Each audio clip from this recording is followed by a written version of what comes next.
දනිස් අමාරුව, කොන්දේ අමාරුව, හන්දිපත් රෝග, ඒ වගේම වසංගත වලින්, වෛරස් වලින් අතුරු ආබාධ ඇවිල්ලා ඔබේ දනිස් රිදෙනවා නම්, ඔබේ අතපය රිදෙනවා නම්, ඔබේ කොන්දේ රිදෙනවා නම්, මේ සියලු රෝග භංග කරන්න පුළුවන් මේ මහා වාත භංග තෛල ගාලා බලන්න.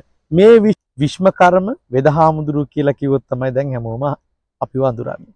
මම මේ වෙලාවේ කියන්න කැමති දැන් අපි මේ විශ්මකර්ම මහා වාත භංග තෛලය හෙළ රජ දවසේ කිව්වහම එදා රාජකීය වෛද්‍යවරු ඒ හදපු බෙහෙත් වට්ටෝරුවක් තමයි මේ විශ්මකර්ම මහා වාත භංග තෛලය කියලා කියන්නේ.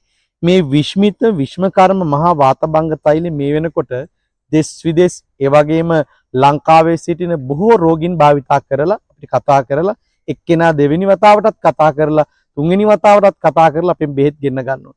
දවස් 7ක් ඇතුළත සාමාන්‍යයෙන් වාත අමාරුව, දනිස් අමාරුව, කොන්දේ අමාරුව, හන්දිපත් වේදනාව සම්පූර්ණයෙන්ම සුව කරන්න නම් සෑම ගෙදරකම තිබිය යුතුම ඖෂධයක් තමයි මේ විශ්මකර්ම මහා වාත භංග තෛලය.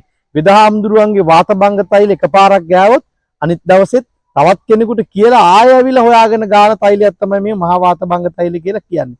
මොකද මේ විශ්මකර්ම මහා ප්‍රාතිහාර්යයක් පාපු මේ මහා වාත භංග තෛලයෙන් දනිස් අමාරුව, කොන්දේ අමාරුව, හන්දිපත් රෝග, ඒ වගේම වසංගත වලින්, වෛරස් වලින් අතුරු ආබාධ ඇවිල්ලා ඔබේ දනිස් රිදෙනවා නම්, ඔබේ අතපය රිදෙනවා නම්, ඔබේ කොන්දේ රිදෙනවා නම්, මේ සියලු රෝග භංග කරන්න පුළුවන් මේ මහා වාත භංග තෛල ගාලා බලන්න.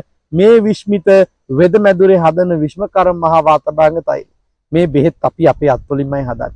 ඒ නිසා බය නැතුව බාලේප කරන්න. ඒ වගේම මේක අපි පානය කරන්නත් යෝග්‍යයි කියලා තිබුණට වෛද්‍ය උපදෙස් පරිදි රෝගියාට පාවිච්චි කරන්න පුළුවන්. බොහෝ අය අපිට කතා කරලා මේ බෙහෙත් තෙලක දැන් ගෙන්න ගන්නවා. බාහිරින් ආලේප කරන්න යෝග්‍ය වූ විශ්මිත විශ්මකර්ම වාත භංග තෛල.